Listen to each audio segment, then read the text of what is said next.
দুধে ভেজা চুষি পিঠে এইভাবে একবার বানিয়ে দেখুন, ভাবতেই পারবেন না এত সুন্দর খেতে লাগে। একদমই নরম তুলতুলে হয়, মুখে দেওয়ার সাথে সাথে মিলিয়ে যায়।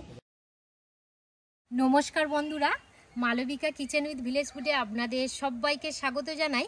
সামনেই পৌষ পার্বণ দিন আসছে, আর এই পৌষ পার্বণ দিনে বা আগে আমাদের বাড়িতে বিভিন্ন ধরনের পিঠে পায়েস বানিয়ে খাই। আজ আমি আপনাদের সঙ্গে শেয়ার করব 10 টাকা সুজি দিয়ে দুধে ভেজা চুষি পিঠে। খেতে অসম্ভব মজার লাগে, একটা খেলে মন ভরে না, এই রকমই বারে বারে বানিয়ে খাওয়ার ইচ্ছা বেড়ে যায়। এই ভিডিওটি আপনারা প্রথম থেকে শেষ পর্যন্ত সঙ্গে থাকবেন। এর মধ্যে কড়া বসিয়ে দিয়ে কড়াটা হালকা গরম করে নেব। আমি 1 বাটি সুজি নিয়েছি, অর্থাৎ 10 টাকা সুজি। এবারে গরম করার মধ্যে দিয়ে হালকা করে ভেজে নেব। সুজিটা যখনই ভাজবেন উনানের আঁচটা লো টু মিডিয়াম আঁচেই দিয়েই আর কি করে 2 থেকে 2.5 মিনিটের মতো ভেজে নিয়েছি একদম লো আঁচে। এবার আমি দুধ দিয়ে দেব। যে বাটি সুজি নিয়েছি সেই বাটির 2 বাটি দুধ দিয়ে দেব। 1 বাটি আরও 1 বাটি দিয়ে দেব। এবারে দিয়ে দেব টেস্ট ও ব্যালেন্স ঠিক থাকার জন্য পরিমাণ মতো লবণ।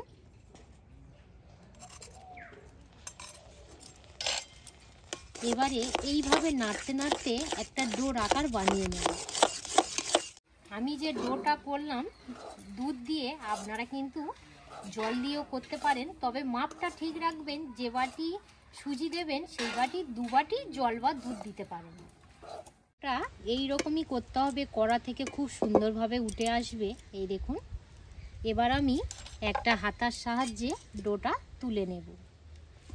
কিছুক্ষণ আমি নর্মাল টেম্পারেচার করে নেব, তাতে হাতটা আর কি সইবে। পিঠার শেপটা বানাতে গেলে একটু আতপ চালের গুঁড়ো লাগবে, তো এখানে আমি আতপ চাল একটু ভিজিয়ে রেখেছিলাম। এবার এই আতপ চালটা শিলনোড়াতে একটু গুঁড়ো করে নেব। ওদি একদম পুরো ডাস্ট করে নেবে, জানো দি, আর চালতে হবে না। ঠিক আছে, আতর চাল এবার গুঁড়ো করে নেব।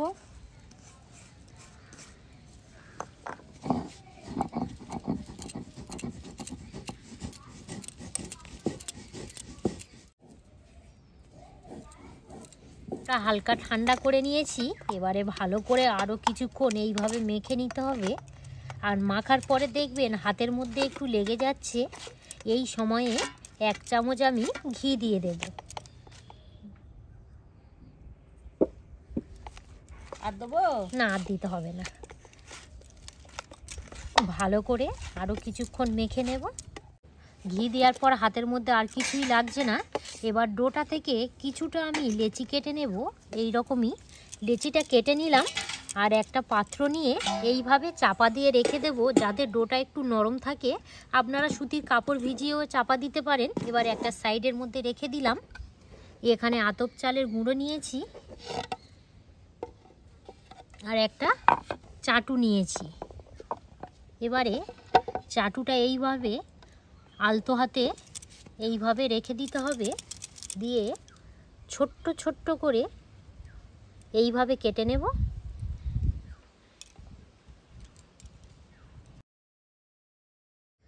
আতপ চালের গুঁড়োটা এইভাবে নিয়ে নেব। আপনাদের হাতের কাছে যদি আতপ চালের গুঁড়ো না থাকে তাহলে ময়দা দিয়েও করতে পারেন। এবারে ঠিক এটা এইভাবে দিয়ে হাতের মাঝে দিয়ে এইভাবে করে নেবেন। আপনাদের শেপে আপনারা বানিয়ে নেবেন, ছোট বড় মাঝারি। আমাদের এই রকমই শেপটা হবে। আবার ডাইরেক্ট এইভাবে কেটে নিয়ে এইভাবে দিয়ে দিতে পারেন, কোনো অসুবিধা নেই। এই খাবারটা বাচ্চারা খুব সুন্দর, বাচ্চা বড় বয়স্ক সবাই আনন্দ করে খাবে। এই পিঠেগুলো তৈরি করার জন্য চাটুটা এইভাবেই কিন্তু একটু আপ ডাউন করতে হবে, না হলে এই যে হাতের শেপটা একদমই আসবে না। খুব সুন্দর কিন্তু বানানো যাচ্ছে গো চুষি পিঠে, ঝপঝপ করে হয়ে যাচ্ছে না গদি? হ্যাঁ, দিদি আর কি ছোট ছোট করে কেটে দিচ্ছে, আর আমি এই শেপটা বানিয়ে নিচ্ছি। না হলে দুজনে তৈরি করলে পিঠের শেপগুলো ছোট হচ্ছে, বড় নয়, মোটা সরু। ওই জন্য বললাম এক হাতেই আর কি পিঠেটা বানিয়ে নিই। তুমি ছোট ছোট এইভাবে কেটে দাও, আর আমি বানিয়ে নিচ্ছি। চুষি পিঠার শেপ বানিয়ে নিয়েছি। আর এগুলো না করতে একদমই সময় লাগে না, হাতে স্পিড থাকলে খুব সুন্দরভাবে হয়ে যায়। কতগুলো হয়ে গেল দেখো। পিঠার শেপগুলো সব বানিয়ে নিয়েছি। এখানে একটা চালা নিয়েছি। এবারে এই পিঠের শেপগুলো এইভাবে দিয়ে ভালো করে চেলে নেব, কারণ হচ্ছে আতপ চালের গুঁড়ো দেখুন এক্সট্রা যেগুলো আছে সেগুলো এইভাবে ঝরে যাবে। এই দেখুন এইভাবে সবগুলো করে নেব।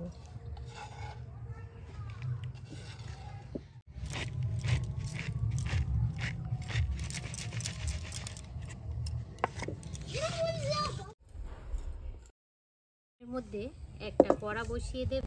এখানে আমি 400 গ্রাম দুধ নিয়েছি, গাই দুধ। এই গাই দুধটা গরম করার মধ্যে দিয়ে দিলাম। এবারে জাল করে করে 300 গ্রামে পরিণত করব। কিছুক্ষণ জাল করে নিয়েছি। যতটা পরিমাণে আর কি দুধ নেবেন, একটু জাল করে গাঢ় করে নিলে এই চুষি পিঠেগুলো খেতে ভালো লাগবে। এবার আমি এখান থেকে 1 ডাবু দুধ এইভাবে তুলে নিলাম। একটু আর কি ঠান্ডা হলে তবে আমি গুঁড়ো দুধ এর সঙ্গে অ্যাড করব। এখানে আমি 10 টাকা প্যাকেটের গুঁড়ো দুধ নিয়েছি 1 প্যাকেট। এই গুঁড়ো দুধটা আমি এই দুধের মধ্যে দিয়ে একটু মিশিয়ে নেব, কারণ দুধটা ওদিকে ফুটে গেছে। এই সময় যদি দেওয়া যেত তাহলে দলা পাকিয়ে যেত, তাই আমি দুধটা একটু ঠান্ডা করে নিয়েছি। এইভাবে মিশিয়ে এই দুধের সঙ্গে দিয়ে দেব। গুঁড়ো দুধটা দিলে টেস্টটা খুবই সুন্দর আসে। বাটির মাপে সুজি নেবেন, সেই বাটির মাপে হাফ বাটি চিনি দিয়ে দেবেন। হাফ বাটি চিনি দিয়ে দিলাম। আর এখানে 2টো এলাচ নিয়েছি, মুখ ফাটিয়ে দিয়ে দেব, ফ্লেভারটা খুবই সুন্দর আসবে।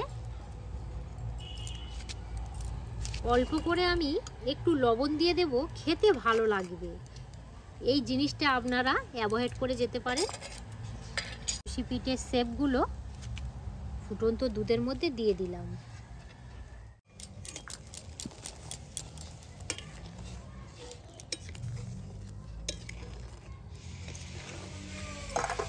এবারে দিয়ে দেবো নলেন গুড়। যেহেতু এই সময় খেজুরের গুড়টা খুবই ভালো লাগে, যে কোনো আপনারা গুড় দিতে পারেন। 5 মিনিট মিডিয়াম আঁচে ভালো করে সিদ্ধ করে নেবে। কিছুক্ষণ জাল করে নেওয়ার পর কত সুন্দরভাবে চুষি পিঠেগুলো সিদ্ধ হয়েছে দেখুন। যে শেপে বানিয়েছিলাম তার ডবল হয়ে গেছে। এবার আমি উনান থেকে নামিয়ে নেব।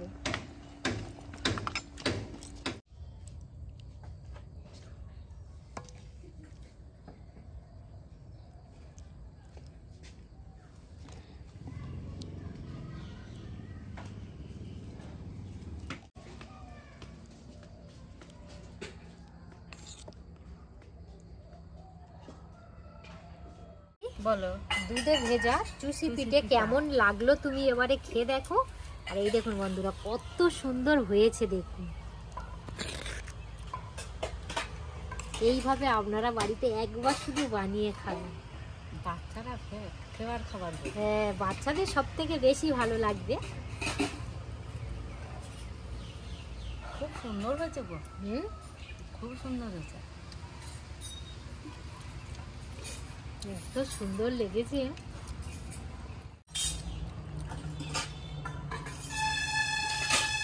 বলো, এই চুষি পিঠে কেমন খেতে লেগেছে বলো।